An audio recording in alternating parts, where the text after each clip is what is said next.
Boa noite a todos. Que a paz de Jesus que já nos envolve neste ambiente possa nos manter todos tranquilos, serenos, focados no objetivo que trouxe cada um de nós aqui. O tema escolhido para esta noite foi a desigualdade das riquezas. Está dando para ouvir bem, hein? Tá? A desigualdade da riqueza. É praticamente impossível a gente falar de desigualdade de riqueza sem falar de desigualdade social.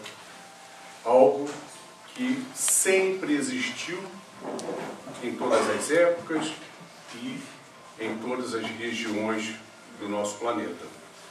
E esse assunto não fugiu à curiosidade de Allan Kardec, pois ele perguntou aos espíritos justamente quanto a esta desigualdade, o que existe em todos os lugares, se em todas as épocas, se viria a ser uma lei natural, ou seja, uma lei de Deus. E se algum dia ela teria fim. E os espíritos respondem que não, são obras dos homens e não de Deus.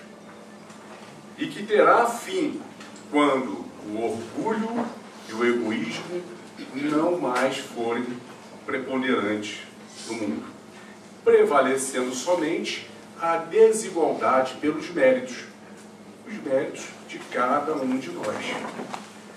Pergunta então Kardec, na sequência, o que dizer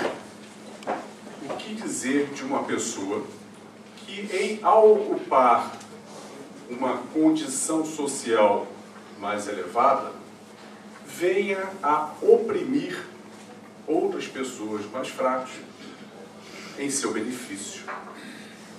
E os espíritos respondem: ai desses, pois em seu tempo serão também oprimidos. Ou seja, fazendo valer a justiça infinita e implacável de Deus, através da lei de causa e efeito. Serão oprimidos nesta ou em vidas vindouras, passando exatamente pelas mesmas circunstâncias e sofrimentos que proporcionarem a outras pessoas. Criou-se, ao longo dos séculos, um conceito equivocado quanto à riqueza. Criou-se o conceito de que a riqueza é do mal e que os ricos estão fadados ao fogo do inferno. Allan Kardec pergunta isso. E os espíritos respondem que, de jeito nenhum, ela venha a ser do mal, pois a riqueza, quando utilizada acertadamente, ela é um instrumento fomentador de progresso. Mas quando mal utilizada, aí sim. Quando mal utilizada, prova perdida, cujas consequências são extremamente grandes. Então, o que é a riqueza ser bem utilizada? É quando a riqueza ela é utilizada como instrumento de fomento, seja da educação, seja das ciências, tecnologia, criação de condições de trabalho, de emprego. Quando ela é administrada em benefício do seu possuidor e benefício de outras pessoas mais. Mal utilizada quando vítima do egoísmo, da ganância, ela é utilizada somente em benefício do possuidor. Kardec veio a perguntar, na sequência, o que é o fato gerador da riqueza? Seria a riqueza formada pela capacidade individual, ou seja, pelo talento, pela esperteza, pela inteligência, que algumas pessoas possuem para adquirir bens, acumular bens e administrar esses bens? Os Espíritos respondem que sim e que não. Sim, para aqueles casos onde Deus concede esses talentos, essas oportunidades, para que a pessoa venha a formar a riqueza. Mas também há aqueles que herdam, também fomentado por Deus, concedido por Deus. E não para aqueles casos onde a riqueza ela é adquirida, conquistada, através de atos ilícitos. E que, neste caso, já se assume aí severas consequências. Mas que em todos os casos, em todos eles, em que existir a riqueza, o bom uso dela é que será cobrado. A responsabilidade pelo seu uso. Essa sim é a grande questão. Diante dessa resposta, Kardec vem a perguntar, já que a desigualdade social é obra do homem, por que Deus, com todo o seu poder, simplesmente não acaba com ela? Um estalar de dedos teria poder para isso? Sim. E os Espíritos respondem que isso seria um contrassenso. Seria o mesmo que pedimos para já sermos criados perfeitos. Todos fomos criados simples e ignorantes, com o objetivo de chegarmos à perfeição. Como? Através da conquista pelos nossos méritos.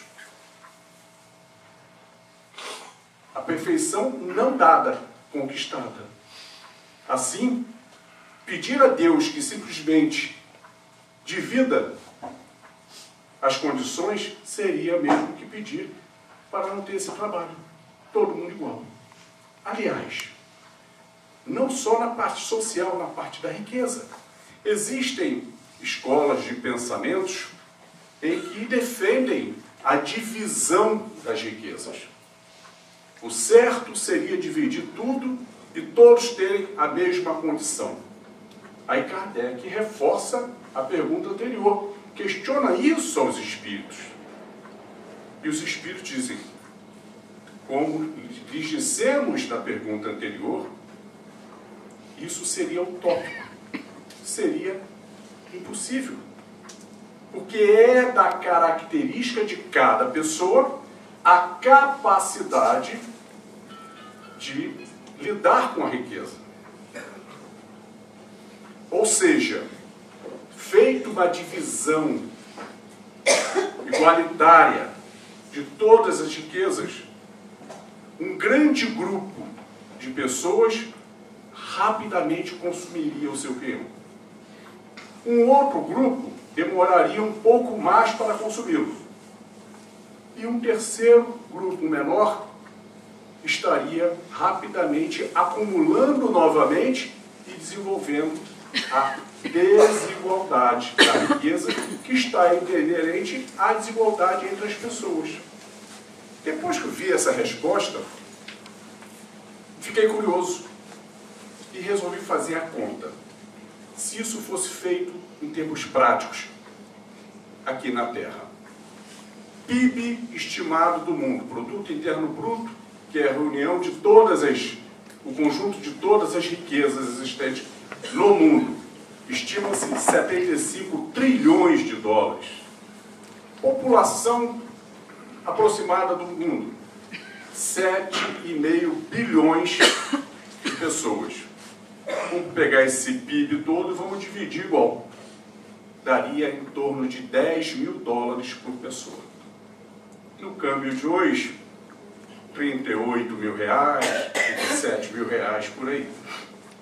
A gente não precisa fazer muita força para fazer uma lista de pessoas que conhecemos que em 2 tempos torravam esse dinheiro. Né?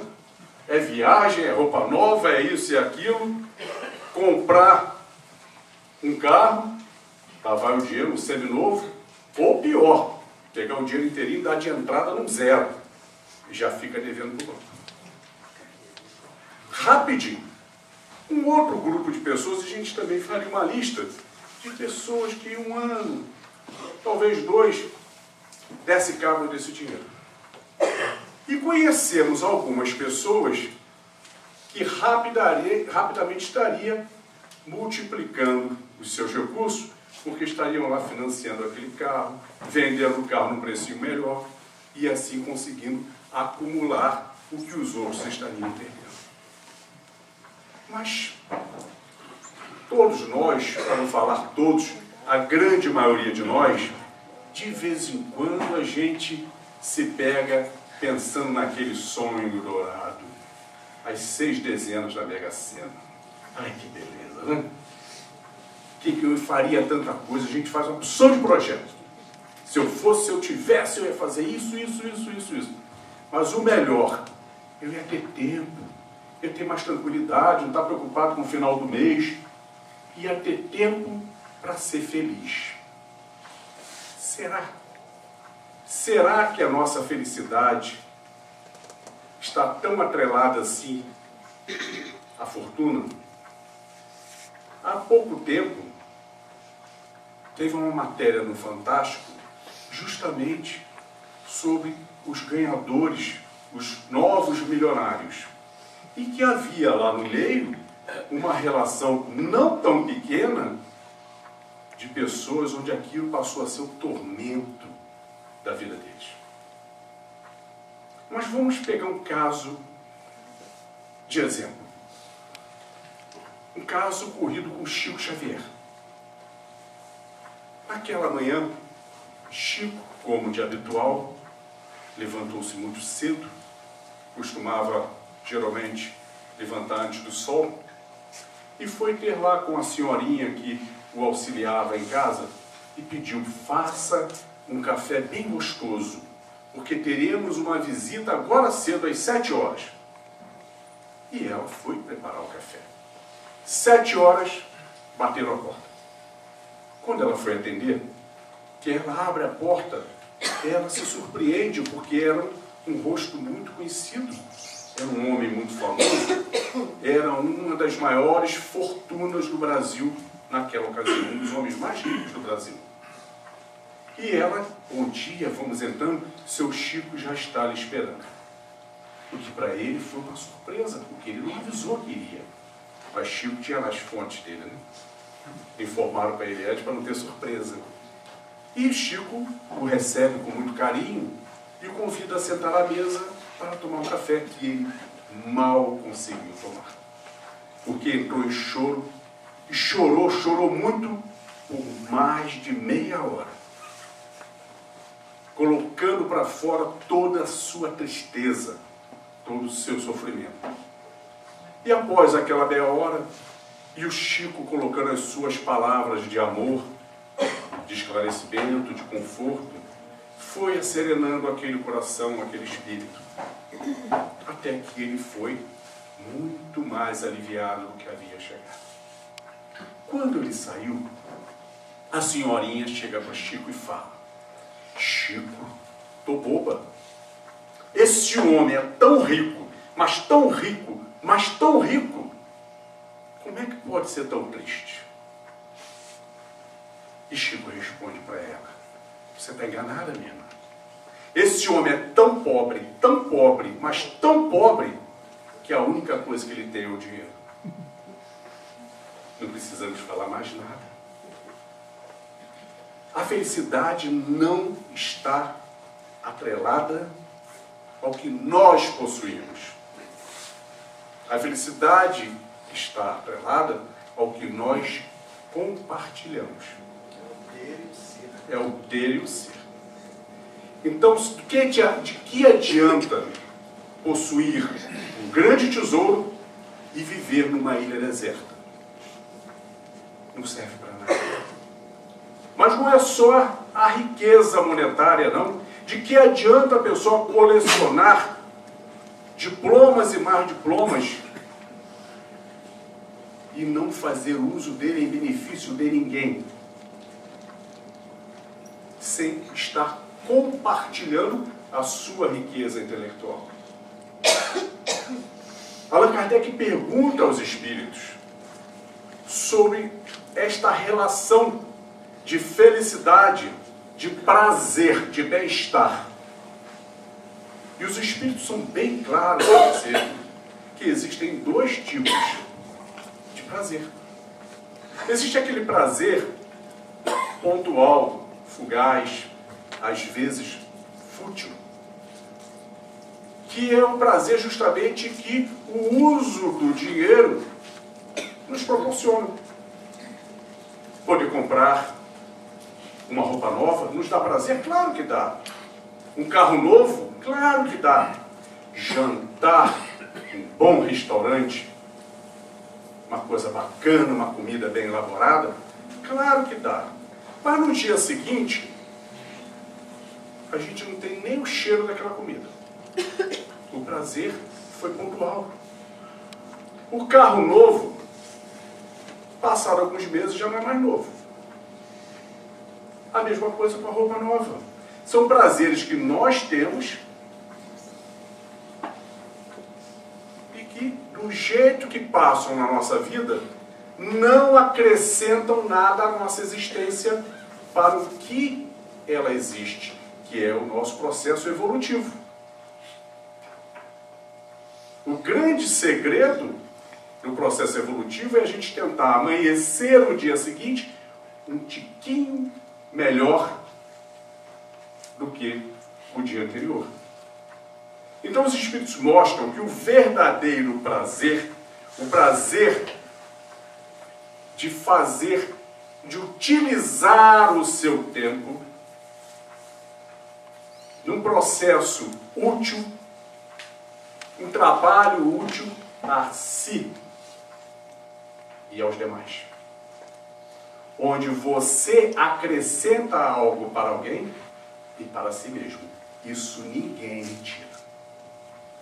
Quando nós trabalhamos produzindo algo útil, algo material ou imaterial, produzindo algo útil em benefício de alguém, nós estamos ali prazerosamente edificando. É mais um tijolinho na nossa construção. É aí que muitas pessoas não conseguem entender o que aquele povo está fazendo numa segunda-feira à noite lá na casa espírita. Um frio danado, a novela está boa. Não é assim? O que aquela pessoa, uma vez por mês, vai fazer visita lá no asilo? Que gosto tem, ou no orfanato, ou no hospital, vai visitar gente que ele nem sabe quem é? Só sabe a resposta quem experimenta. O prazer de ver a alegria no olhar do idoso, da criança ou do doente, alegria pelo carinho, pela atenção recebida, ninguém lhe tira. E assim ficaríamos aqui a noite inteira relacionando o que são prazeres úteis. Diz o ditado: escolha um trabalho que lhe dê prazer e não terás que trabalhar um único dia na vida. Porque não é trabalho, é prazer, é útil, é edificante. Assim, a riqueza, como tantas outras coisas da nossa existência, é uma prova. Uma prova importante e difícil. Como é a prova da pobreza, da miséria. Vamos lembrar que todos nós, no nível evolutivo que nos encontramos, todos nós participamos das escolhas das nossas provas e expiações, enquanto desencarnados. Lá temos a consciência de onde erramos, aonde estávamos falindo e o que precisamos para tentar não falir mais, As provas nós pedimos exatamente naquilo em que nós já achamos que conquistamos e queremos provar, é a prova escolar, ver se passa ou não. E as expiações, naquilo que onde nós erramos, criando situações negativas a outras pessoas, e pedimos então a expiação para poder reparar os nossos erros. Nós solicitamos. Assim, todos nós, cada um de nós, não adianta reclamar se está mais rico, se está mais pobre, se está difícil, porque todos nós estamos na condição que nós pedimos para nós. Só que a gente esquece. Quando chega aqui, passa a borracha e esquece. Allan Kardec pergunta então aos venerandos, qual das duas provas é a mais difícil? Riqueza ou pobreza? Qual das duas é mais importante? E eles respondem que ambas são difíceis. E ambas importantes, de acordo com o momento evolutivo em que se encontra o espírito. A prova da pobreza, por exemplo, a prova da pobreza, ela, quando solicitada, ela vem, para testar se o espírito já desenvolveu a sua humildade ou não. Ou, por ter percebido que não desenvolveu ainda, precisa passar pela prova da pobreza para conseguir combater aquele que é o nosso maior obstáculo no processo evolutivo, o nosso orgulho. Através da prova da pobreza, nós testamos, então, nosso orgulho, a humildade, a nossa perseverança, a nossa honestidade, a nossa fraternidade, a nossa fé. Exemplo, o espírito orgulhoso, aquele que se acha acima dos demais, aquele que não aceita receber ordens, ser subordinado a ninguém, e sabe que aquilo vem fazendo ele sucumbir. Ele pede a prova da miséria, da extrema pobreza, pois ali, para conseguir viver, terá que aceitar a ajuda de muita gente, terá que se submeter a condições de tantas outras pessoas. Mas isso não quer dizer que vai evoluir numa única encarnação. Pode, numa única encarnação, ou tantas quantas forem necessárias. Quem de nós não conhece aquela pessoa que vive numa condição de muita miséria, mas ainda mantém o queixo alto, não aceita ser mandado por ninguém, não aceita trabalhar assalariado porque eu não recebo ordem de ninguém? Ainda é o velho homem que está ali. Outros rapidamente conseguem já desenvolver a sua humildade. O teste da honestidade está atrelado a isso. Pois em situações de extrema necessidade, será testado pelo convite do crime, do ganho fácil. E ali, por quantas e quantas vezes vem a velha desculpa do Robin Hood, tirar de quem tem para quem não tem. Não é pecado? Claro que é. Os fins não justificam os meios.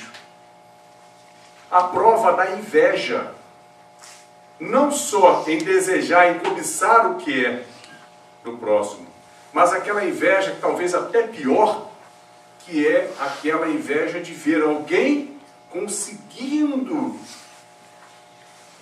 escalar, e ao invés de ficar feliz e tentar seguir o exemplo, torce contra. Tomara que não consiga. Como se isso fosse lhe trazer algum benefício. A prova da fraternidade. Mesmo tendo tão pouco, sempre há o que ser dividido. Esta prova, nos momentos de muito sofrimento, a gente consegue observar que nas classes menos favorecidas, elas são mais fraternos do que nas classes mais abastadas. Onde o pobre diz, onde come 5, come 10, bota água no feijão. Tenho tão pouco, mas o outro que está ali do lado está precisando de alguma coisa, então vamos dividir. Isso é mais difícil de ver nas classes mais abastadas. E por fim, a prova da fé. A fé em Deus.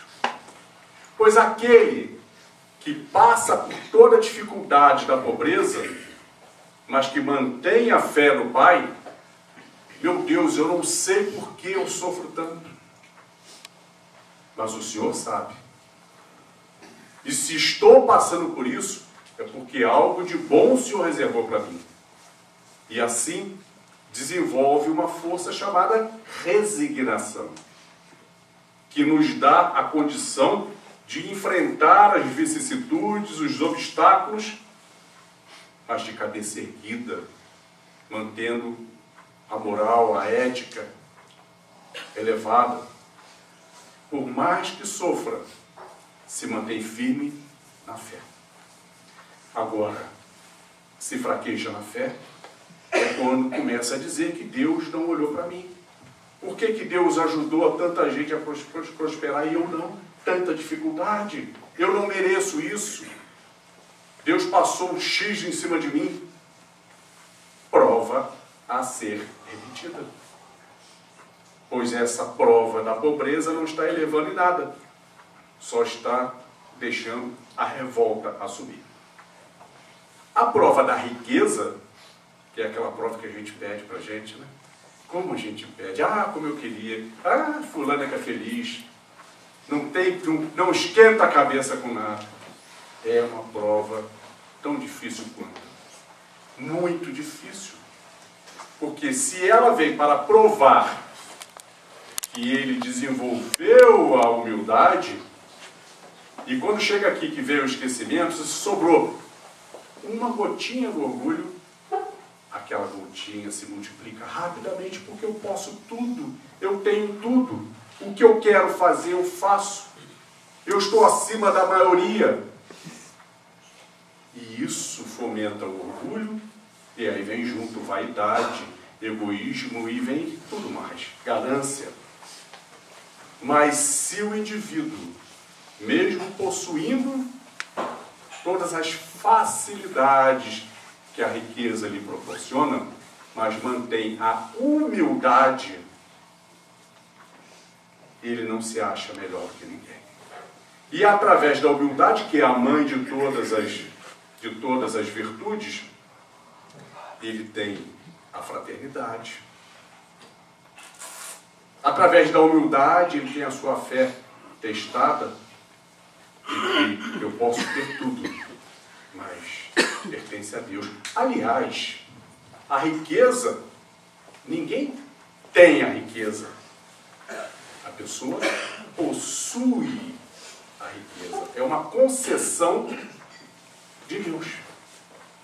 Os meios para adquirir é uma concessão de Deus, porque nada nos pertence, pois de uma hora para outra ele pode tirar. A única coisa que nos pertence é aquilo que nós vamos conseguir levar para a pátria espiritual. Nada mais. O que nós podemos acrescentar na nossa bagagem de volta à pátria espiritual? Novas amizades, novos amores, novos conhecimentos, novos sentimentos nobres. Essa é a nossa bagagem. Saiu daí, mais nada. Tudo pertence ao Pai, que nos permitiu o uso. Assim, a prova da riqueza, ela testa a nossa humildade ou o nosso orgulho. Quando a humildade é vencedora, é justamente aquele que consegue utilizar sabiamente a riqueza. Pois ele trabalha a riqueza em seu benefício, sim, mas em benefício de tantos outros. Seja ao pagar os salários mais justos, dar condições melhores aos seus funcionários, fomentar o desenvolvimento cultural, tecnológico, isso e aquilo, e quantos e quantos trabalham socialmente em prol dos mais necessitados. E muitos deles, fazendo valer a humildade, o fazem anonimamente. A prova da riqueza vem atestar também a honestidade. Isso a gente vê todo dia nos telejornais. Quanto mais tem, mais quer. Se tem o dinheiro, através da corrupção, consegue multiplicar e multiplicar mais e mais a sua fortuna, comprando condições de uma maneira desonesta para que a sua riqueza seja multiplicada. A fraternidade totalmente testada. Se faz o bom uso, já está ali trabalhando positivamente. E quantos querem sugar o máximo daqueles que trabalham para ele, para que sobe cada vez mais. Uma outra prova bem difícil da riqueza é quanto à sinceridade das relações entre as pessoas. A pessoa que gosta do pobre, gosta pelo que ele é. Ele não tem nada a oferecer. E o rico geralmente tem uma legião de puxa-sacos acompanhando, falando tudo aquilo que ele gostaria de ouvir pela sua vaidade. E ele acredita. Mas na calada da noite, em alguns momentos de reflexão,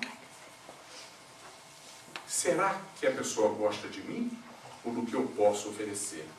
Às vezes olhando até para a pessoa que está do lado, a esposa ou o esposo. Será que ela casou comigo porque gostou de mim ou da minha Ferrari? É difícil, é uma prova muito difícil. E finalmente testa a fé também. Porque a partir do momento em que posso tudo, não preciso de ninguém para nada, acaba esquecendo do Pai. Se acha o seu superego e coloca numa condição de total liberdade, total autossuficiência, até o dia em que for chamado à prestação de contas. Aí vê que nada daquilo tem valor. Mas aí já é tarde. Prova a ser repetida. A prova da riqueza, ela é tão difícil que ninguém menos do que Jesus enfatizou isso. Encontramos isso lá em Mateus 18, aquela frase famosa de Jesus quando disse: é mais fácil um camelo passar pelo furo da agulha do que o rico entrar no reino dos céus. Essa frase já deu muito pano para manga. Aliás, durante muitos séculos, reforçou aquele conceito equivocado de que os ricos estão fadados ao fogo do inferno. Porque ela foi interpretada ao pé da letra. E ao pé da letra não é uma dificuldade, é uma impossibilidade. Porque o camelo não vai passar pelo buraco da agulha. Então, é impossível. Com o passar do tempo, algumas novas interpretações surgiram. Uma de que a agulha que Jesus fez a referência não era a agulha da costura, e sim um portal feito de pedra, utilizado naquela época, em forma pontiaguda. Um portal mais baixo, em forma pontiaguda e estreito. Um portal destinado à passagem de pessoas, que dificultava a passagem de animais de grande porte. Cavalos, camelos. Mas se o camelo fosse um camelo raquítico e contorcionista, conseguiria passar. Então saiu da impossibilidade para a dificuldade. A dificuldade do camelo passar pela agulha, por aquele portal. Mais recentemente, surgiu uma nova interpretação que, pessoalmente, é a que me satisfaz mais, de que houve um erro de tradução. Vamos lembrar que a língua que Jesus falava era o aramaico. E que todos os evangelhos foram escritos em grego. A palavra em aramaico representativa ao animal camelo era gamai. E a palavra em aramaico representativa ao fio que era utilizado para tecer as redes de pesca era gamia. Veja que só muda o final. Gamai, gamia. Jesus, ele colocava em suas parábolas situações que eram usuais às pessoas que o acompanhavam. E muitos deles eram pescadores. Então, era mais fácil a gamia, ou seja, o fio para a confecção da rede, entrar no buraco da agulha. Quem já costurou pelo menos um botão sabe como é que é para botar a linha na agulha. É mais fácil a gamia entrar no furo da agulha do que o rico entrar no... Ou seja, uma dificuldade, mas nada tão difícil assim. Então foi nessa história, nessa confusão de gamia para gamai, que o coitado do camelo entrou na história aí como contorcionista tentando passar no buraco da agulha. Nosso querido Raul Teixeira, com muita clareza, muita propriedade, veio a afirmar que não existe nenhum tipo de problema a pessoa querer prosperar economicamente, socialmente. Não há problema nenhum a pessoa querer ganhar dinheiro, se pelos meios lícitos. Não há problema nenhum a pessoa querer melhorar a condição de habitabilidade, de conforto para ele, para a sua família. Não há problema nenhum. O problema não está em ter dinheiro.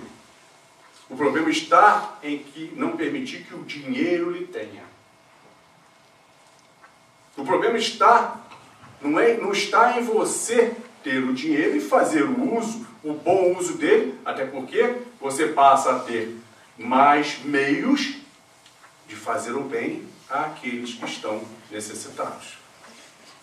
Mas aquele que permite que o dinheiro passe a comandar a sua vida, ou seja, querer mais e mais, deixando amigos, deixando os necessitados, deixando família para terceiro, quarto, quinto plano, porque o primeiro plano e o segundo é o dinheiro. E todos nós conhecemos irmãos nossos que estão falindo nesse processo. Quantos nós conhecemos ricos que sequer conhecem os filhos que têm? Mas eu dou tudo aos meus filhos, eu me mato de trabalhar para dar tudo do melhor. Mas aí não tenho tempo para dar o abraço, o olhar, o carinho, a troca de experiência. E quanto nós vemos sucumbindo? Artistas, jogadores de futebol, pessoas que vieram do nada e numa vida ficaram milionários. Quanta gente fala, como eu queria isso. O que acontece é que enquanto está fazendo uso de tudo que o dinheiro lhe traz de novo, aquilo é um frenesi, só coisa boa. Mas vai chegando no momento em que aqueles prazeres pontuais já não lhe trazem tanto prazer. Aí é que se abre um buraco, um vazio. E na ânsia de buscar algo que venha a satisfazer, começa a buscar no álcool, nas drogas, no sexo desvairado, a fantasia, e quando não, sucumbem pela porta do suicídio. É uma prova extremamente difícil, mas importante. Tão importante que Jesus também, em Mateus 25, veio enfatizar a importância desta prova, naquela parábola dos talentos. Talento a que Jesus se referia não é o talento, as características talentosas das pessoas. Na parábola, o talento que Jesus se referia era que o talento era uma unidade monetária representativa de grande valor naquela ocasião e naquele local. Um talento era o equivalente a 6.000 denários. Um denário era uma moeda de prata romana e o seu poder de compra era o equivalente a um dia de salário de um servo. Ou seja, um servo ganhava, em média, 30 denários por mês. Então, 6.000 denários, ou seja, um talento, dava para pagar 16 anos de salário de uma pessoa. Uma fortuna. Disse Jesus aos seus: um homem muito poderoso, possuidor de grandes terras, resolveu ir a terras estrangeiras por um tempo indeterminado. Chamou 3 dos seus servos. A um entregou 5 talentos, uma grande fortuna. Ao outro entregou 2 talentos, uma bela fortuna. E ao terceiro entregou 1 talento, dizendo que cuidassem do que era dele, pois se ausentaria por algum tempo. O que recebeu 5 talentos e o que recebeu 2 talentos se colocaram a trabalhar aquelas fortunas imediatamente, seguindo à risca o que o seu senhor determinara. O terceiro, que recebeu 1 talento, sabedor de que aquele senhor era muito severo, ficou com medo de arriscar e resolveu enterrar aquela fortuna. Fez uma cova, enterrou a fortuna e guardou, para que quando ele voltasse, lhe devolvesse. Passado aquele tempo, sem aviso prévio, o Senhor retorna e chama os seus 3 servos ao acerto de contas. O primeiro, que recebeu 5, disse: meu senhor, trabalhei dia e noite para cumprir a minha obrigação. E aqui estão os seus 5 talentos e mais 5 que eu consegui ganhar. No total de 10 talentos. O segundo respondeu a mesma coisa. Estão aqui os seus 2 talentos e mais 2 que eu consegui ganhar. O terceiro chegou para o Senhor e disse: Senhor, temeroso por saber que o Senhor é extremamente severo e que não me perdoaria se eu viesse a perder, eu achei mais prudente cavar uma cova e esconder o seu talento. Aqui está de volta, meu Senhor. E o Senhor disse que ao primeiro, que ganhou 5, e ao segundo: bem-aventurados sejam, ó servos fiéis. Foram fiéis no pouco que lhe confiei, e vos confiarei muito mais. São bem-vindos em minha terra. Gozarão do prestígio junto ao seu Senhor.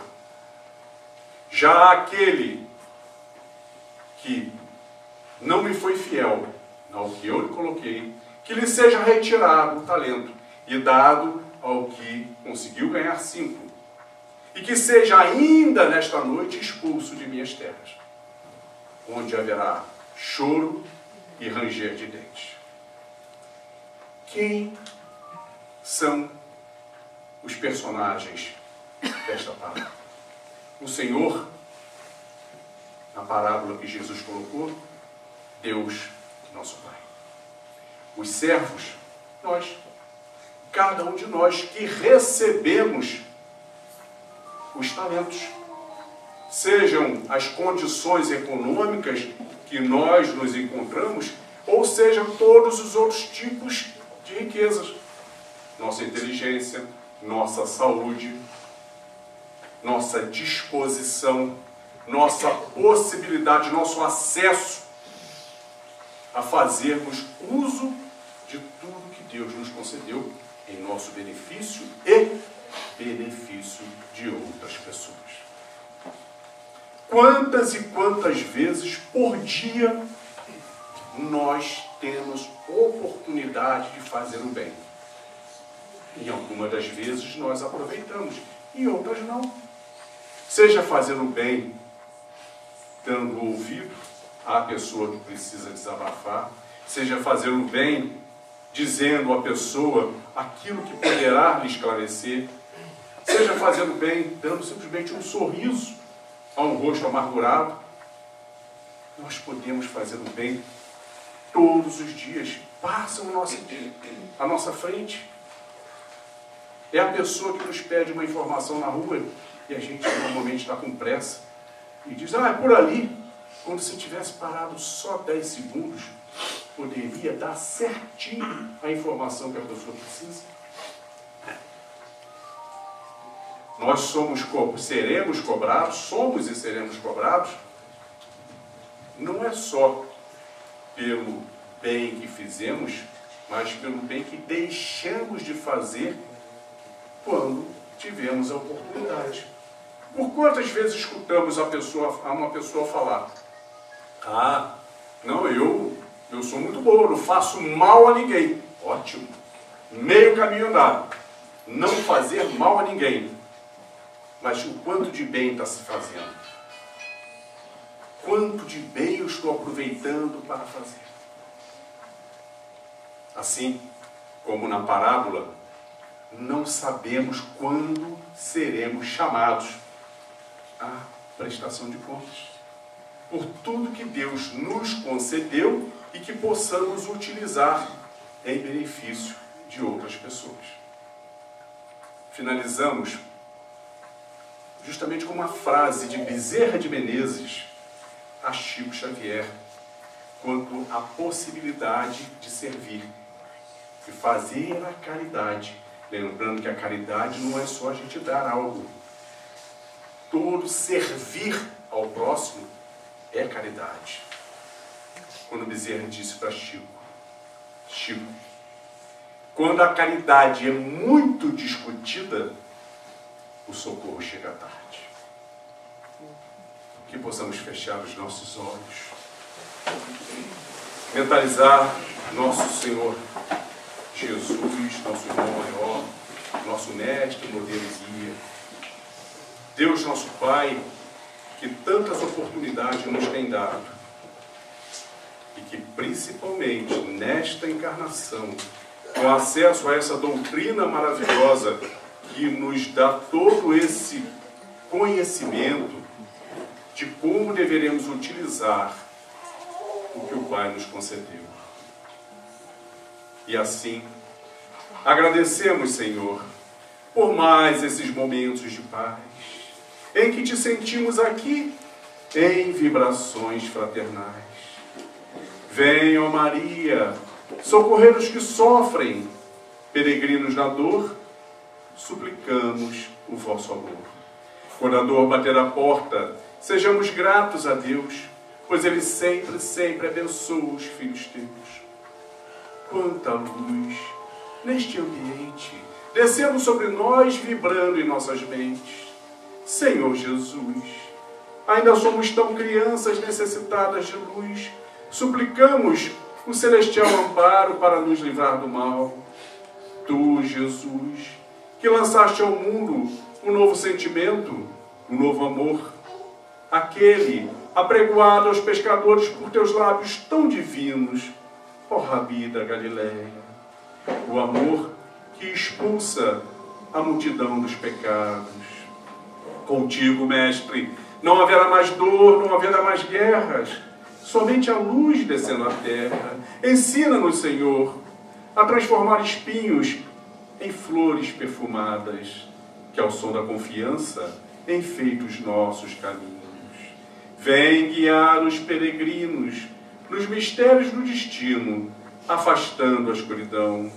Vem, ó meigo nazareno, vem com o teu olhar sereno, toda a terra a iluminar. Os teus passos pela areia do mundo o vento não leva, o mar não desfaz. Com teus ensinamentos, mestre, tudo se torna mais belo. É a chuva caindo, é o campo em flor, e acima de tudo é o amor, é o amor. A nossa alegria é bem do Evangelho, vibra e contagia da criança ao velho. O Senhor nos convida a ninguém julgar, porque nesta vida qualquer um pode errar. Ó Mestre, fazei com que eu busque mais consolar que ser consolado, pois fica sempre um pouco de perfume nas mãos que oferecem rosas. O Senhor nos ensinou a caridade, luz, bondade, amor, verdade e fé. Nosso grande tesouro é a água viva, é o pão que sacia, é este amor que vem de Ti, ó Jesus. Abriremos sempre os nossos corações, vencendo as nossas indecisões, ouvindo a Tua voz, Senhor, que pelas estradas da vida nos conduz ao bem, na alegria ou na dor. Que seja o amor a nossa bandeira de luz, amado Mestre Jesus. Que o Senhor seja luz em nosso vogar, que o risco não nos impeça de tentar ganhar o mar com um instrumento que se chama amor.